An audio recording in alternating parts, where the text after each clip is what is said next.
So I'm very excited for this panel in particular. We have panelists who are really at the wild frontiers of all of this, all of the stuff that we've been talking about over the last few days. We're really privileged to be able to work with a lot of the pioneers of the early internet, including Choi Ito, who you heard from this morning, and later on you'll also hear from Larry Lessig, who's a great titan of the space. And it's very humbling and scary and exciting to hear folks like these guys tell us that this is a second bite at the apple, that this is, presents a fundamentally new infrastructure. So what we're going to try to do here is really figure out what's going on in the ground, what are the real opportunities that are being offered here, and what's really fundamental. So maybe I'll just start out with that question. How do you guys see this as infrastructure? Is this a fundamental change? Are we seeing something that is really different than what we had before that can enable all sorts of cool things? Introductions first, though? Oh, yeah. First, you guys can introduce yourselves.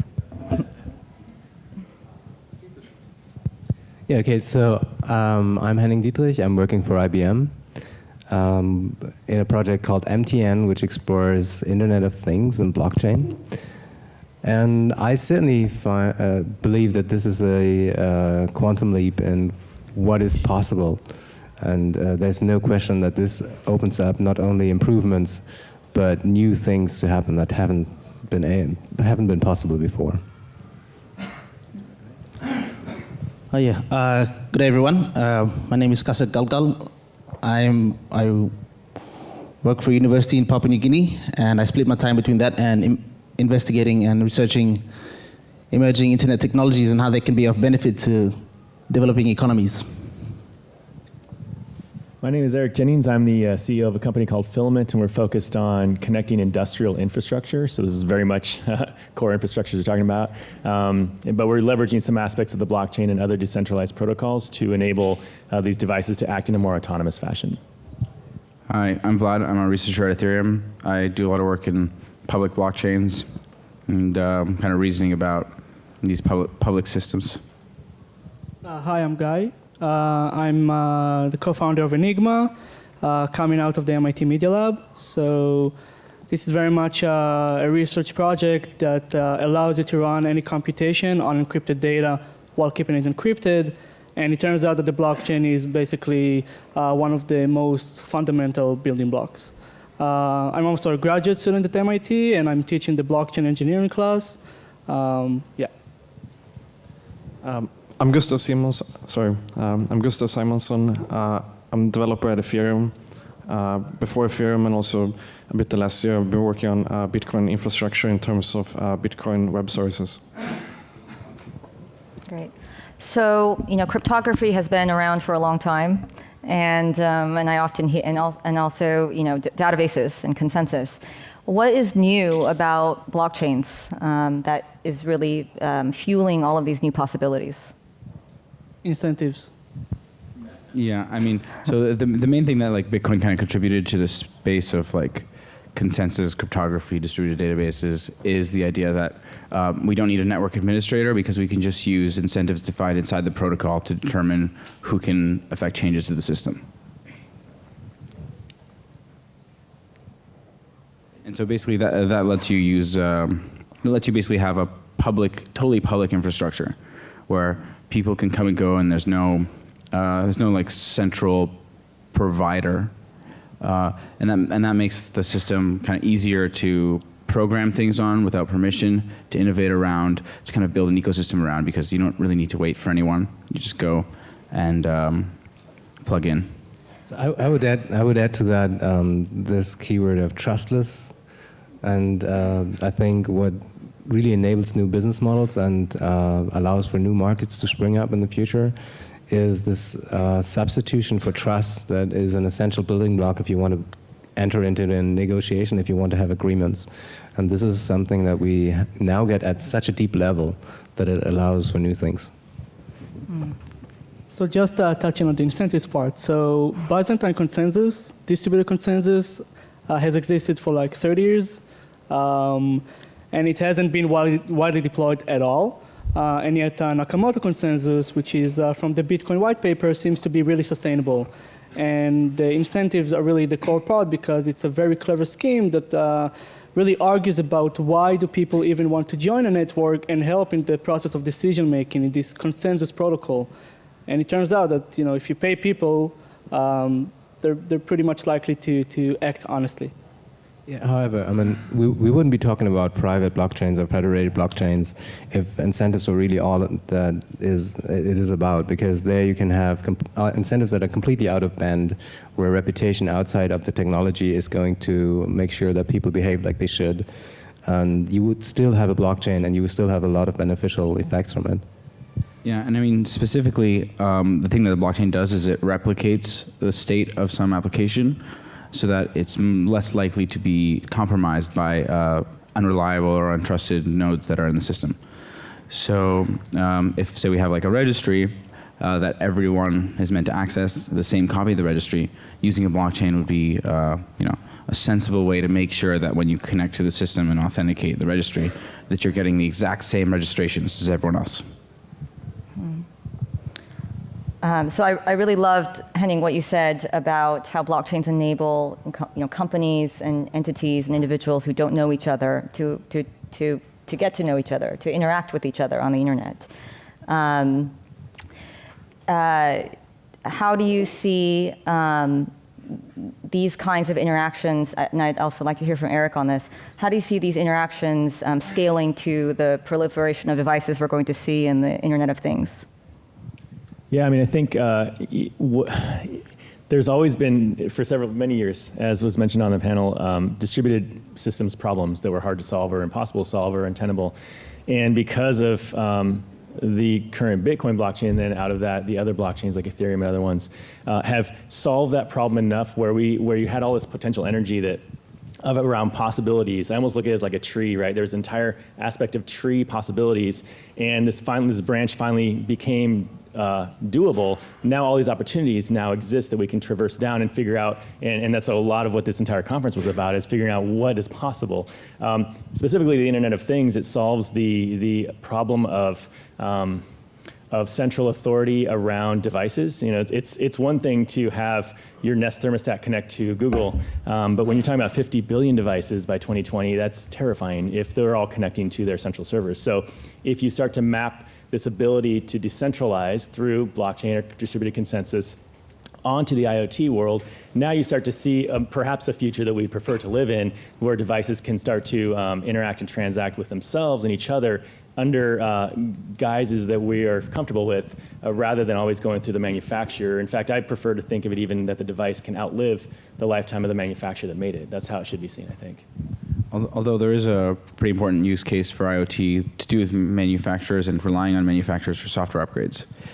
In that if the manufacturer publishes a software upgrade, if they use a blockchain to publish it, then everyone will be guaranteed that their device is getting exactly the same upgrade as everyone else.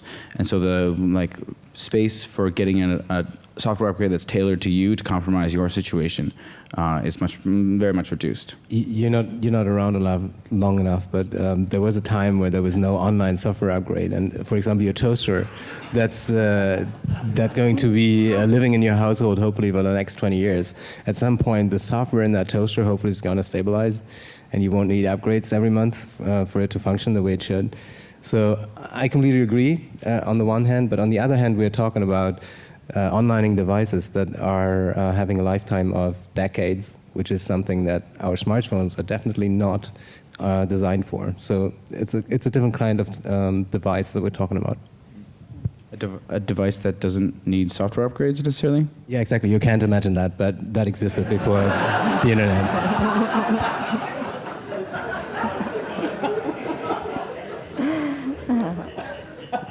The software. We're all friends here.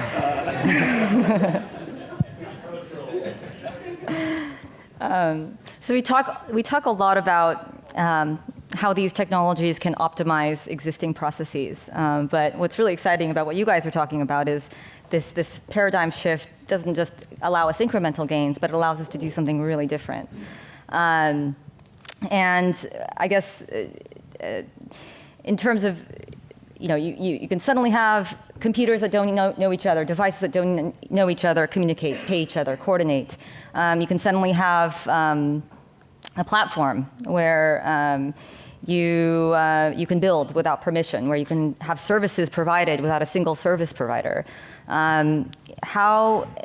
Right now, how do you guys see all of these changes intersecting with the kind of the last groanings of the old world in which we still use, analog paper to identify each other online, where we think that the only way we can share data with each other is trusting one silo to manage those connections constantly?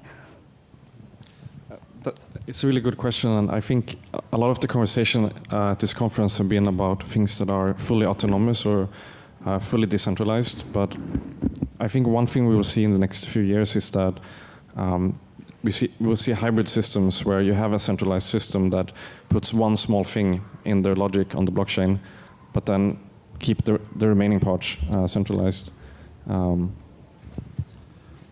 I agree with that. I mean, it's easy to get very militant against centralization, but we have a central nervous system, right? And we have a neocortex, and we have reflexes with our nerves. And so you could argue that, when I touch a hot stove, I don't need to think that I need to pull my hand away. That's a decentralized system, nerves going to muscles, triggering it. But there's a benefit to the decentralized system, actually. Well, the reflexes, if you have touched a hot stove. Decentralized. Yeah, sorry, did I not say? Okay, that's decentralized. But your brain, when you make a choice to do this, one could argue that's a centralized choice. So the centralized part is the bullshit part. So, in other words, I shouldn't think about what I do with my hands anymore, is what you're telling me. But it should just happen. Thank you, I solved that, that's good. It's probably a very bad analogy. I guess my point is that I think centralization has a role. It has a role, like what Gustav said, is to ensure that there's very good benefit to aggregating data and making insights into data in a centralized system.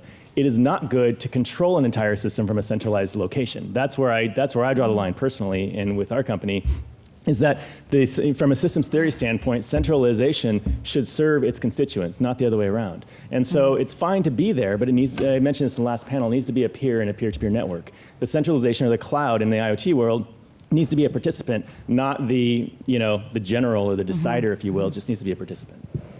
It's funny you mentioned control because, or where the locus of control is moving, because it really is a different structure. It's moving. It's not creating the same bodies and replicating that in the digital world, but actually refiguring the plumbing in different ways.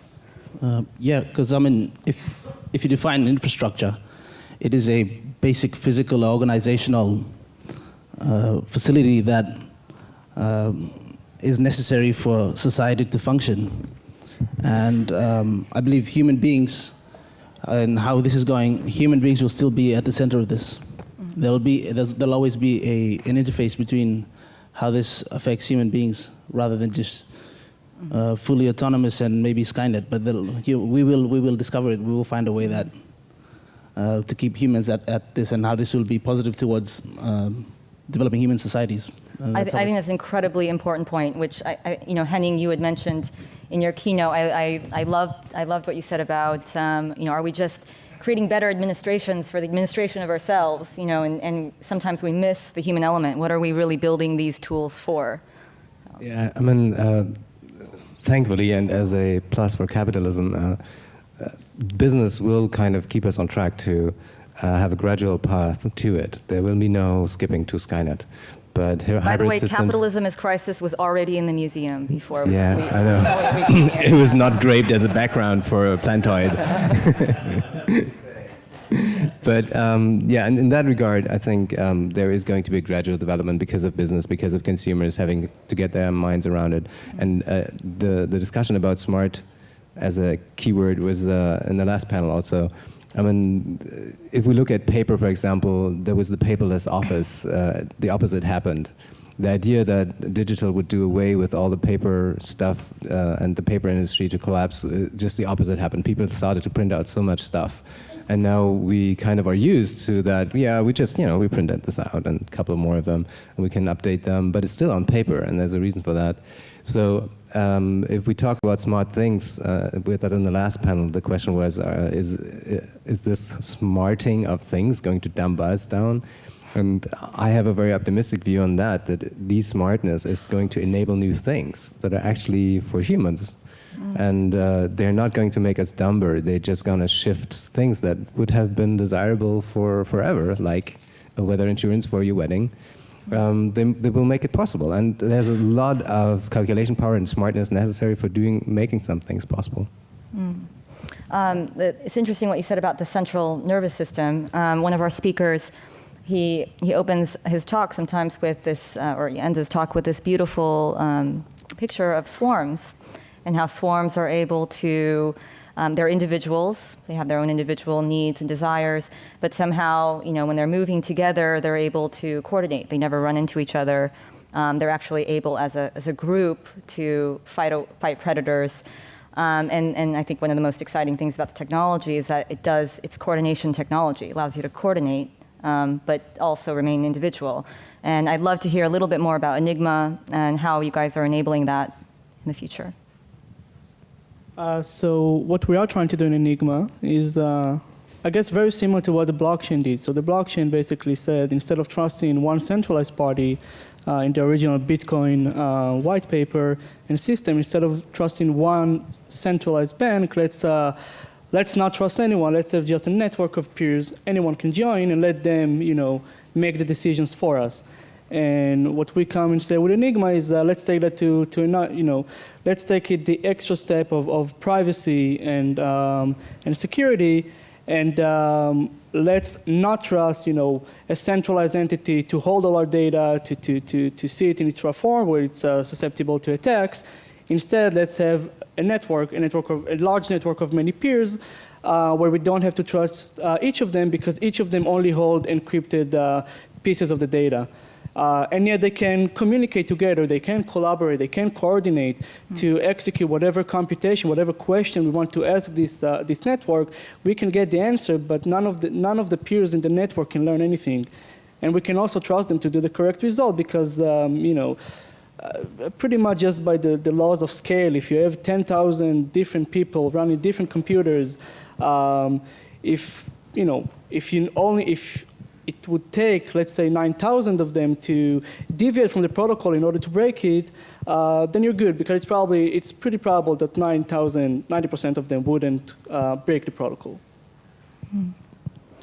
So yeah, so Enigma has the promise of being able to break that binary between privacy and security, that you can securely compute and gain information, but that the users ultimately retain that locus of control of their data.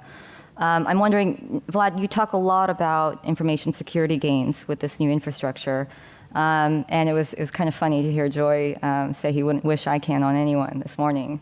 So I'm wondering, how do you see these technologies playing a new role in creating a more secure internet? Sure. So I think the main thing that the technology can do to secure the internet is to deal with the public key kind of asymmetric cryptography infrastructure that we use to establish connections to servers.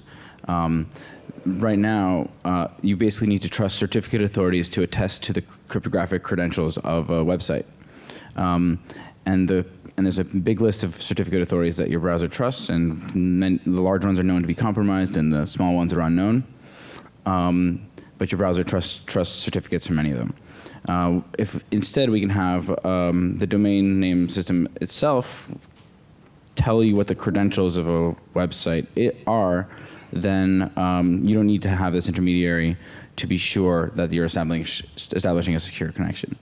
So I think that and right now we rely on those intermediaries. Sorry? And right now we rely on, that's the way the internet works today. The only way that HTTPS works today is with certificate authorities. And I mean, recently there was this funny bug where, even if you told your browser, like your Google Chrome browser, only accept certificates from this authority, or only accept these certificates, your browser would still kind of ignore that and accept some other certificates if they were kind of pushed by your manufacturers, the computer's manufacturer. Basically, these kinds of infrastructure where everyone needs to agree and everyone needs to know the cryptographic credentials of an entity are exactly the kind of thing that blockchain is useful for. So we heard a little bit this morning from Choi about how all of this technology is malleable right now. We're here in the trenches. We're trying to design these things. We're trying to figure out what the trade-offs are, and what makes the most optimal system may be what your values are in assessing those trade-offs. I'd like to hear from you guys on how you guys are managing those trade-offs, what trade-offs you see.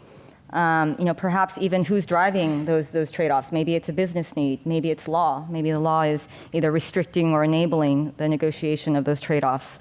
And perhaps from Gustav, I can hear a little bit about what maybe the limits on the lower layers might be of these technologies. Absolutely. So, for example, in Ethereum, one thing we're doing when we're designing the client software is that we're trying to make them modular in terms of the proof of work.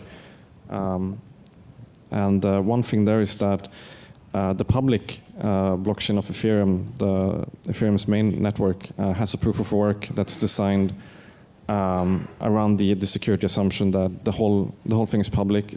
Anyone can join it, and if anyone can join it and do mining on that proof of work, then it still needs to be secure, which is where we get these assumptions around some percentage of the mining power or the network, like was mentioned here with Enigma. And one thing we're trying to do there in the client software is to make it modular, so you can replace that easily if you want to launch a private chain, for example, to have a different security model where instead of doing mining, you might want to do a multi-signature scheme around a static set of validators, for example. I think for values, I kind of look at it as like this kind of macro view, which has this kind of trend towards becoming more civilized. I don't even want to use the word decentralized. Technology over the last maybe 40 years, at least with internet, seems to be becoming more civilized. But then if you look at a more short-term view, there's actually this oscillation back and forth where, way back in this, let's say 80s, early 80s, you had late ARPANET, early internet, very decentralized, universities talking to each other over networks. And then you got into kind of the public side, which was starting to get into the AOLs and Prodigies and CompuServes, if anyone remembers those, kind of become these silos, right? And so then it went kind of more centralized. And then it came back to Web 2.0, which was everyone's running their own blogs, and there's RSS feeds, and that became more decentralized. And then we're going back now into centralized recently with, Facebooks and Googles both shutting down their XMPP servers so they can use their proprietary instant messaging, protocols. And now it seems like right now we're starting to move back to the decentralized world a little bit with IoT, perhaps. So if you look at it short term, you kind of have this oscillation. And long term, it's like every step, we seem to have gotten a little more human, I think, or at least more capable, right? In the early ARPA days, you could send very small email messages, and then I could, get this concept called mail, which was through AOL or CompuServe, and they could email each other. And then we could do blog posting. I could be a publisher. And then there's mobile, and I could do it on a phone. And now we can monitor physical devices. And so I like to think that we're moving in the right direction. But it's important to remember that it goes back and forth. And we will go more centralized again in the next 5 or 10 years, I'm certain. But when you look at a value standpoint, we should always be trying to become more civilized. And so that's why I think a lot of the discussions here today and yesterday are so good, because it seems like people here, everyone here, these discussions, the panelists, are trying to get more civilized in this new tool we have in front of us. We can use it very poorly, we can use it very well, but I like to think that we're moving into a more civilized manner, and be okay with some of that flexibility of the decentralized, centralized dichotomy. One of my learnings here was in the workshops that we actually did before the conference started, was that Ben did educate me about existing tools, how you reason about ethics and morals and technology, and his experience about how programmers on the whole like to be moral and like to be ethical, but also how I was able to basically make the point that at a certain depth of the infrastructure, and especially if we're talking about blockchain as infrastructure, some things might actually be pretty neutral. Not to say that, I want to say it's not guns killing people, but people being killing people a trope. But underneath, you have a layer that is so far removed from an actual application that they can then use to do moral, immoral stuff. Still, it has to be so generic and so general that it facilitates some underlying function that it's hard to reason about its moral or its values. what Gustav just described sounded like pluggable values, but it's a little bit like that. And it then happens to be the case that when you actually program an application using this, you will only then start to make those choices that then come into the realm of ethics and moral.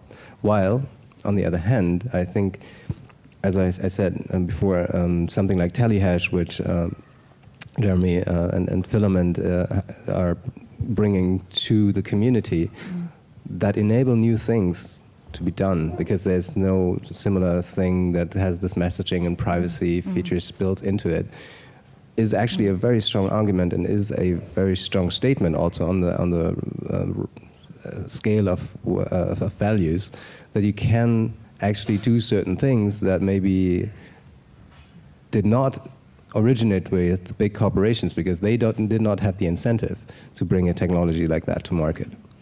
But a small company with very passionate people has the incentive to create a basic technology that enables stuff to then be much closer to values that I guess we all share than some other business practices. So exactly on that point, I think that we should all aspire to create the most open, the most decentralized system, the most trustless systems that we can. If technology can do it, we should do it, and that would be the base layer. That would be, as you say, the lowest level layer. And the good thing about it is that those who really care about it can always default back to that lower layer, even if people start to develop like higher level applications for, with different objectives, who, different people may agree or disagree with. But as long as you have this base layer that everyone who really wants to can use, and that's open, then that's really what we need. And I think that's what's new here. That's what we didn't really have, and that's what the internet is supposed to be in general. Yeah, I agree with what you're all saying. And that there are values, programmers have values, and decentralization has its positive side, and it empowers a lot of people. And in that we're seeing cycles of things though. And I just want to ask, how many of us actually grow enough food to feed ourselves by ourselves? We dig gardens, we do that. Well, I have a finger up. Yeah. Okay, and how many of us actually use our muscle power and that for as in our day jobs to get paid to? And so what we've seen it's like the Industrial Revolution in that one of the trade-offs is people will be losing jobs, obviously, but humans found a way of alternate. That's one of the obvious trade-offs, as you mentioned. But humans found alternate ways of alternate economies, and I think we'll just always find that. Yeah. Yeah, it's actually in the early days of the space when a lot of the talk was really just about Bitcoin. It really bothered me actually with the cynicism with which a lot of companies touted financial inclusion in the developing world and this entire vacuum of actually servicing that developing world. And I think we forget really that this is ultimately, we're trying to create better lives for ourselves and the world. It's not just about computing faster. With these technologies, I think I'm really happy to have Kasek on the panel because it's a voice that's so often not heard. And my concern around these technologies as well is that, and also even just smart contracts. I mean, people who have more information can navigate systems better. So you see with the law and the legal system, legislative arbitrage, people who can take advantage of the knowledge of the law to be able to navigate, where the lines are and where they can, what the right path through is in the most cost-effective way. Do you guys see these technologies? Do you see decentralization in general enabling more empowerment, more people to access the system? Or do you guys see this as, perhaps just accelerating the rate at which, access to the system creates these divides? So I just want to say that even though, general purposeness is something we definitely strive for, the nature of the technology isn't just that it's general purpose, isn't just that it helps everyone with everything. There are certain properties of it, for example, like the trustlessness, the decentralization, helps certain kinds of goals more than others. So in particular, people who don't have access to trusted institutions, who are relying on trusted institutions who abuse their trust, or people who are trying to circumvent systems of control, are people who benefit more from this like trustless, decentralized platform, and who may end up seeing, the production of, or like the creation of like markets that favor them more and that give them access to things that they don't currently have access to. So I'm actually rather optimistic that even though, general purpose technology kind of helps people make progress towards particular purposes without any purpose in particular, that we can do a good job. So that it'll have a good effect because of the kind of background of decentralization and trustlessness. I guess one example of something that's actually going on right now is with the Bitcoin blockchain, and it's used in darknet markets for transactions where the properties of Bitcoin in that it's completely in its complete anarchy in some sense, and that anyone can access it, has made it the de facto currency in a lot of darknet markets, despite how volatile it is, because no other system has had those properties before. Yeah, I'm completely excited about the possibilities that are coming with blockchain.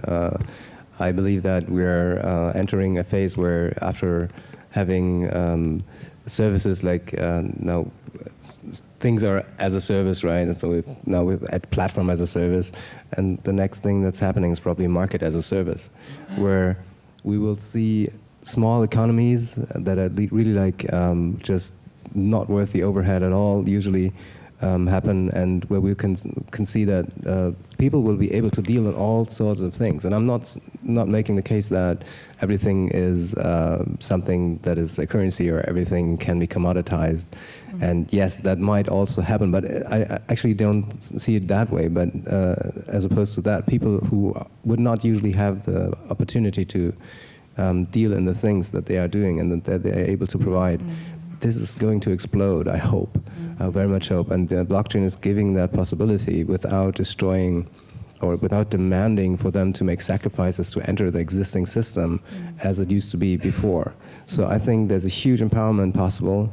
I guess it will also go in this kind of rhythm, like we're going to see this explosion, and then we're going to see services who are going to re-centralize, identify the markets in identified niches that turn out to be lucrative. But to me, it's like a different dimension of commerce that is going to be possible, and that is going to be really democratic. So also going to be like the Wild West. There's going to be little regulation because people will just do what's possible, and many will get burned in the process who are not careful, because people have no experience with this kind of trade. But hopefully, it's going to develop in an overall beneficial direction where we'll just have we will be seeing things that are now not possible, and now they have become possible. Yeah, I'll add to that too, that I think it's going to make a lot of sense for helping a lot of people who don't currently have that trustedness that Vlad had mentioned, and I think the key though, and this always goes back to kind of like the human aspect to it, is that technology is only beneficial to people to the degree that people can use it and access it and understand it. And so there's this entire, discipline of human-computer interaction, HCI, or user experience, or user interface, that those folks are actually the ones that will make or break this possibility, I think, in a lot of ways. The underlying infrastructure enables it to be possible. Is it actually usable by someone who only has a smartphone in a third world country and has no concept of infrastructure from like a networking standpoint, or Ethernet? They don't know what Ethernet is, right? If they cannot use it, if someone can't show them how to use it or build a tool that makes it usable to them, then we'll miss a mark. And so it's important, I think, in Media Lab and these sorts of groups, very, very essential in order to making this actually beneficial for the needs, and understanding the needs, people like yourself, understanding the needs that are really there and can have a voice to what is the real problem, how it can really be solved. If we get too stuck on the blockchain side, and that engineer, myself being one too, I love that. That's where I like to spend all my time, but there's much more to it than that to actually have it take off. And I like what you said, that education is very important, and that people need to be educated and be able to utilize this for the best benefit. And I think we have to, whilst developing, it is important that we keep the most positive outcome in mind, what we're trying to achieve. Actually, one of the most depressing stories I heard about, the access of internet in the developing world was how a certain platform, which shall not be named, was offering free internet to the world. However, it was only through their portal and through the apps that they authorized, and of course, all their data is being mined. So, with all of these, billions of not only devices but people who have never been involved with these technologies for the first time, how do you see that integration and equality of access? Will there need to be more education? Will we have to provide faster, cheaper services? How will we bridge that divide, which is going to both grow even faster and come to, I think, a tipping point pretty soon here? Well, I think, there are two sides to that story. On the one hand, I think blockchain is exactly the technology that is going to give us a decentralized, whatever it cannot be named, Google, decentralized, Facebook comes to mind. And these are going to be systems that will hopefully, and otherwise they will not come into existence, I think, give the ownership of the data back to the people that that data actually belongs to. So these distributed systems, decentralized platforms, Enigma, will they create more of a race to provide privacy, compliant, or enabling services? Will we see that same pendulum shift go between these different architectures? Yeah, no, the Enigma. Technically, I can say yes. I think that we're at the point that we can do it. But part of being in these types of conferences is to engage with other communities. So me being an engineer, I do not really know these types of communities, regulators, more business-oriented communities. Mm-hmm. So we have to come to some consensus, and hopefully this is a mission that we all want to engage in. Yeah, so but my point is, though, that a decentralized Facebook is possible now, right? Just somebody it's possible now. You just have to do it. It's very possible now, technically. Very severe trade-offs, too. It's not going to be the exact Facebook experience, but there also, and then we come to incentive, there needs to be an incentive. So the other side of the coin, of course, is that maybe it's not that bad that all this money that's accumulated in a centralized business is then used to bring online a huge, an entire subcontinent. So I think that is, of course, something that you have to keep in mind. What is a decentralized offering if people can't use it because they're not online? And that's part of the equation here, I think, of the full picture. However, personally, for me, it's such a turn-off how data is used. I cannot use Google and feel good about it. I just feel like it's just one of those things you're going to regret and you still do anyway, and you're stupid. So that's how I feel when I use today's centralized systems, and it's probably why I'm not using Facebook or LinkedIn, because it's just no fun for me. It's just, the underlying thing is it's no fun.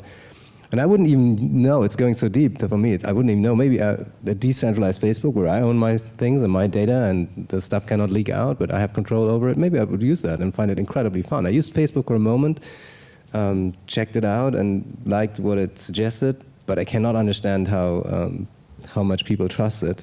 So going forward, I hope very much that something decentralized will come into existence that's going to provide services like this. I just want to touch a point that I feel that, and it's been mentioned in the previous panel, but even companies like Facebook, Google, others, I don't think they really want to hold all our data. I think they want to use it. They want to use it. It's their business model. They want to make money out of it, but it's a huge, huge liability. It's a huge risk. They have to. It costs them a lot of money to protect it, to secure it, to compartmentalize people within different departments. So I think that if we can develop a better technology, assuming it's well tested and they feel it's the right time, they would want to use it. One of the most exciting things about the work that we've all been doing as a group, many of you guys have been original members of COALA, is that we're facilitating that discussion between these different levers and sectors that don't necessarily talk to each other all the time. And it's always really astonishing to me and so heartening to see someone who's in a different sector that you might have seen as an adversary. Maybe it's a regulator and entrepreneur. Maybe it's a centralized company and a decentralized developer. And you see that actually the goals are aligned, and you see that they're trying to achieve something in the way that they best know how, and that nobody knows the answers. And so if we can break down kind of this posturing of turf and really come together and discuss these issues, that maybe we can come to something that's meaningful. And you guys have very different pressures. I mean, Ethereum, group of passionate folks who are energized by the technology, who know how to build it, trying to figure out what these design trade-offs are, researching what these protocols might do. You guys are working with established companies, trying to figure out how to make this infrastructure actually work, and also investigating the ways in which these actually empower people and help really key problems in the space, like the zero-sum game between privacy and security that we had before things like Enigma. How do you guys see these different, how do you guys see your interactions and negotiations with the people that you interact with, and the levers that are pushing forward change, either on the development level or design level? I'll speak to the enterprise side, because that's our customer world. I think Henning and I actually spend a lot of time thinking about, IBM, of course, right? Very, very large company. It was absolutely surprising to me that as we spoke into some of these early, I'll call them potential customers or pilot customers, we have about 50 of them now who are interested in the product that we offer, which real quickly is just connecting infrastructure. I'd mentioned that earlier. But what was so fascinating is that some of these largest companies I expected to get the biggest pushback on in terms of blockchain, and even say the Bitcoin word or anything in front of them at the conference room table with all of their very high level execs in there. They're actually quite forward thinking in these areas, way more than I suspected. They are generally not afraid of decentralization. They're generally not afraid of even cryptocurrencies, believe it or not, for the most part. Now, they may not be able to pay us in cryptocurrency today for the products that we offer, but they're not turned off by it. In fact, these major companies are made of people, just like the people in this room. And so even though they have these faceless, and even corporations I know have a certain identity and a corporate or a legal definition and identity, if you will, which can be maddening at times. The people that run these companies, for the most part, we found, are actually very sympathetic and excited about what these sorts of opportunities offer. So it was absolutely surprising to me, and I'm very excited because I feel like that actually helps us in our process of trying to get these devices out, and using means by which I thought would be pushback, but actually became a very positive aspect. So I'm hopeful, I'm cautiously optimistic that they will continue to do so. I think in our world, we're gonna run into more issues with regulations, things like bit license and stuff. If the regulators aren't too careful, and this was a whole discussion right yesterday, and even at the regulatory workshop on Wednesday, it's absolutely essential that there's a light hand that is taken on the regulatory side, because it can absolutely squash all these things that are happening in these conference rooms of C-level execs at Fortune 1000 companies very excited about using decentralized IoT devices. Like, who would have thought, right? So it's a balance, and I'm hopeful that the regulatory side sticks with it, kind of like the enterprise side is. So, sorry. I think we're at a very good position right now of acceptance, so I very much agree. I'm also very optimistic and very excited about it. I think what we're still lacking, although that's improving, is education. So that's part of the reason why we had 2 classes this semester at MIT, specifically about blockchains. So both from the engineering side, but both from the industry and the community side.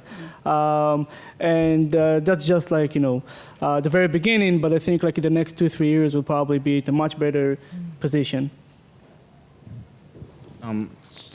Day to day, the kind of social context that the technology exists in doesn't really affect the decisions much, because we just try to make general purpose scalable platforms. But when you go and talk to people and how they're planning on using it, what they intend to use it for, what they fear it might be used for, and kind of the scale that everyone imagines this thing on, it kind of makes it very real and pushes me and others to kind of be focused and motivated to solve the kind of hard problems in the space in order to make a lot of these use cases possible. But it also, kind of gives us pause to think about how things could go wrong. And it's generally as a kind of researcher, I'm pretty isolated from the wider context of society. And it's good to come to these conferences and get an idea of the world that people live in. Yeah, I would build on that. To me, I cannot. It's just so important that we have conferences like this, and unfortunately, there are not too many. It's kind of a unique place. At least we have this. But what's so important to address is that there is it's a huge range of different people in this whole universe, the blockchain universe, making part of that. And the communication between the far ends is almost not happening because there's no common language. Even if it's attempted, it's just full of miscommunications and full of misunderstandings. It's not only that we have tons of people out there who just don't know what they're talking about and publishing papers, and then they're irritating everybody else, and there's a huge echo chamber. And on the one end, a kind of a reputation system is used implicitly, where people try to figure who they can trust because they don't have the chance to really figure out what is a reliable information about how this all works and what the implications are and where it can go. On the other end, you also have a lot of disinterest because, of course, it's voluntary if you're isolating yourself into your research, right? So there's a huge demand, there's this need for more communication, for better understanding. I think it's probably normal in a field that's so early, like we are, and it's gonna even itself out in a certain way. But it's also a point right now where certain decisions are made about what gets funding, and that's inside IBM is a struggle that we have to convince people that this is really having potential, also, of course, as a product, so that we can move forward and get funding within IBM. So we have to find ways to describe what we're actually doing. It can go wrong, then good things are not happening maybe, and it can also go in the wrong direction, so stuff gets built that's crippled and is absolutely not what it could have been, or is being used for stuff that we'd rather not like to see. So we're really at a critical junction, I feel, and communication is super important across the board, from technicians to people that are working in social or legal or on the business side of things. So you guys are all a part of it. It takes a village to do all of this. So I'm going to open it up now for questions. I think we have one here, and one here, and then one here, and one here, and one here. Greg, you want to go ahead?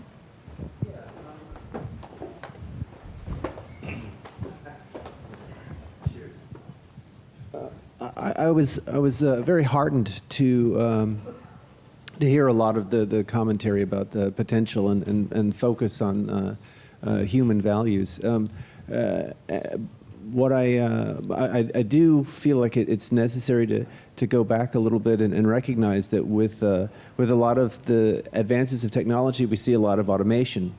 And in particular with the connection of things to things, autonomous systems, this is going to accelerate at a remarkable pace.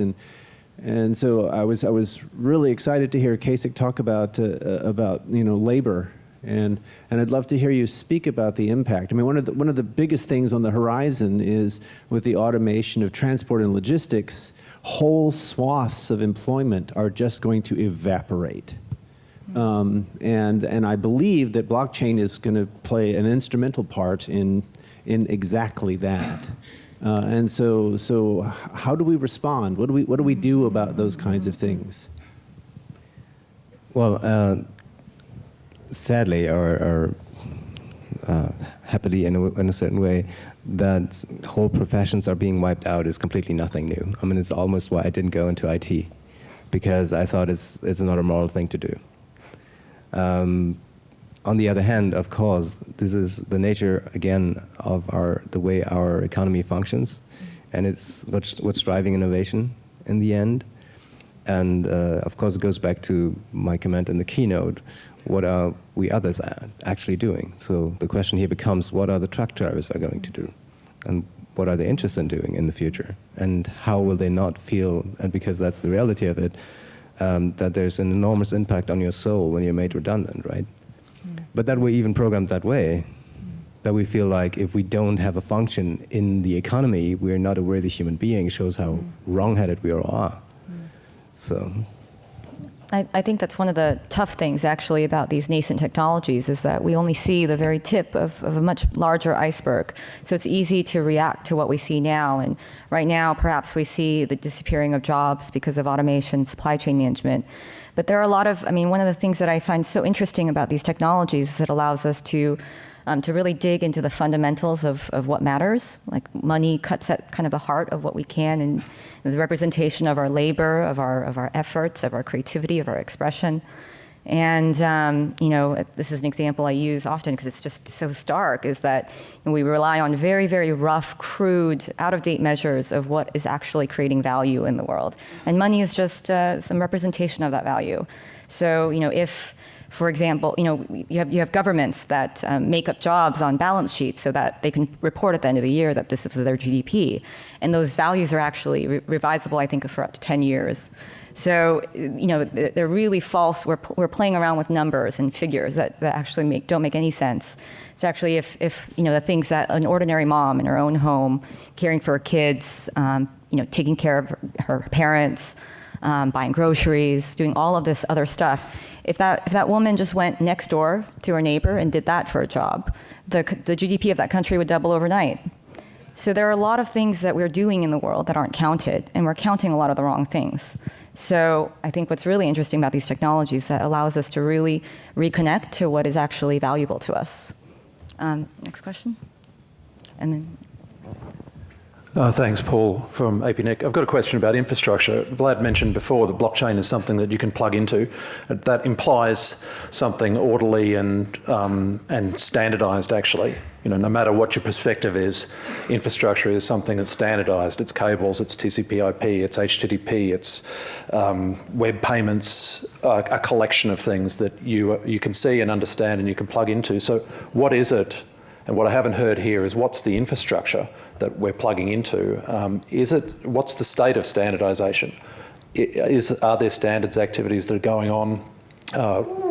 If not when, but where, and how is that happening? Because I think that's absolutely critical. If you're talking about infrastructure, you're talking about something that is visible and standardized and that people can comply with and build products for and et cetera, et cetera. So very interested to hear a lot more about that. Thanks. Yeah, so definitely standardization is important, but also it comes at risks. Like once standards become set and they become fixed, it becomes much harder to upgrade. So I'd still say that we're at the stage where we're beginning to be able to imagine infrastructure that doesn't exist today, that will exist in the future. And I would say that it's too early to standardize, that we don't really know what the limits of the technologies are and how the interfaces might change. And so I would caution anyone who's working on standardizing blockchains or making standards for blockchains to just kind of maybe come back in a couple of years. It's we still have a lot of creative work to do. Present a different viewpoint here. I think there is a de facto standards right now. It exists. It's Ethereum. Gustav is working every day to create new features of it, and they are creating a de facto standard that you can see when you go to a hackathon and ask people to create something with blockchain or with smart contracts. They will all going to use Ethereum, and that's just how it is. On the other hand, on a deeper level, Filament has created a blockchain that's a different creature, but it also shares a lot of basic features, so to say. So we are able to reason about the underlying structure, even if it has a different implementation, in a very concrete way, in a very, very concrete way. We can talk about what is cherry-picked and what Filament did from Bitcoin and so on. So they're very concrete things for us technicians, where we are talking about concrete implementations, concrete lines of code that are implemented. Ethereum is running out there. Anybody can download and start an Ethereum node and plug into that existing main network. And quickly to add to that, it's important. It's our belief, and we talked a little about this last night, you and I. When you go through standards processes, it's best to have an implementation that's running as your standard, because it it lends a lot of credibility. And so Ethereum running today, and to correct you a little bit, we're not running our own blockchain. We use the Bitcoin blockchain, but we do a lot of the contracting and guaranteed of payments outside of the blockchain. And so how we integrate with it is becoming our standard as Filament, right? So for better or worse, someone could argue that's appropriate, or it's too final or too specific for our use case. That's where you want to do the RFPs and RFCs and throw it out there and have other people, like the IBMs and Samsungs, to chew on it and see like, hey, this is kind of good, but if you adjusted this piece, it's actually better for all of us. And we're like, well, that doesn't impact us. Those are the conversations that need to happen in order to get a standard to emerge, in our opinion. But to ivory tower it is very dangerous, and that's what we want to avoid at all costs. Is this likely to happen beyond ETF? Or is this something? For us, we have two protocols. The first is Telehash. It's an IETF draft now that we intend to have it, but that's a communications protocol, not blockchain. The second one, called Blocklet, it may or may not. I was actually having that discussion with our team this morning. Possibly, but it might be two out there still, and IETF requires implementation. And I should mention COALA is the crypto equity group at the W3C. So, we have a lot of technical guys here. We're talking to all the other folks, and hopefully, in 2 years, maybe we'll get a little bit closer to something. And also, we are going to be partnering also with the IETF on some of these protocols. One thing I would like to add, One thing I would like to add is that we are seeing the lowest level of the infrastructure now. That's what we're talking about. And we all anticipate there will be more service-oriented level on top of it. So the infrastructure will build level by level, like we also saw that with the internet itself. Although, let me just say that I think it's really important that we don't regard Ethereum as a standard from the point of view of we must let Ethereum evolve, and we must because we, as a researcher, I see possibilities that aren't there in the code base today where I would really love to see the infrastructure to go. And if we just make this a standard and everyone just starts using it and then relies on it and then we can't change it, then we're not going to be left with infrastructure that is as good as it could be. There's a few examples of where these blockchain technologies are actually already using standards. So the core cryptography in both Bitcoin and Ethereum is based on standardized algorithms like hashing functions or signing functions. And one design decision in Ethereum was to use the same elliptic curve for the public key cryptography that Vlad was talking about, as Bitcoin is using, to have compatibility between keys. And so I think there is standards work in progress, but it's more at a lower level than the whole blockchain protocols.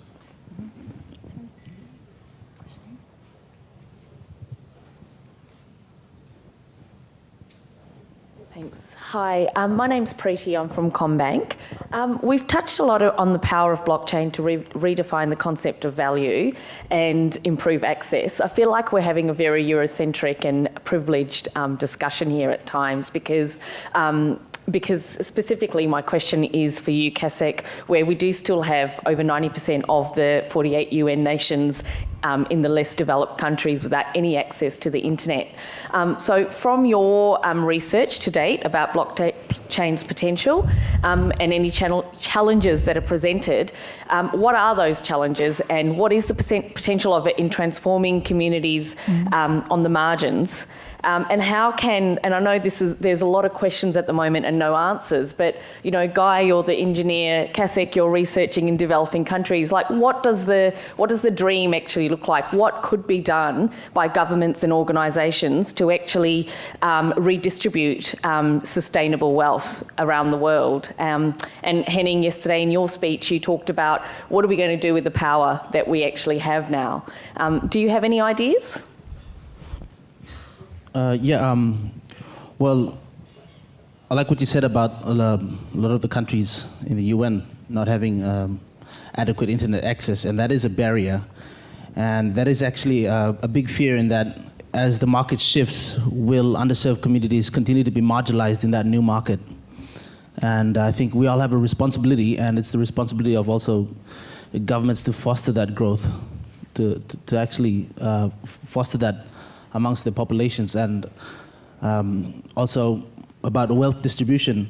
And we talk about decentralized cryptocurrencies and that being decentralized and more inclusive. But if you take cryptocurrencies as a normal currency and you look at the wealth distribution amongst any currency, you will see that the wealth distribution amongst cryptocurrencies doesn't make for good reading. And I think it's just because if you're in a better position right now and you're able to capitalize on that, you will build up a lot of wealth, and those who catch up later will have a lot to. Yeah, and I'd just like to throw that on to everyone else and what they think about it. And Yeah, I had a discussion about exactly this thing. I was explaining to a friend of mine, a programmer friend, about Bitcoin, and he was completely critical of it, saying, yeah, well, that's not going to help to redistribute wealth from the poorer to the richer, well, the other way around. That's not going to help. That's how bad it is. So, yeah, and then I was talking with another guy about it, and he was like, no, of course not.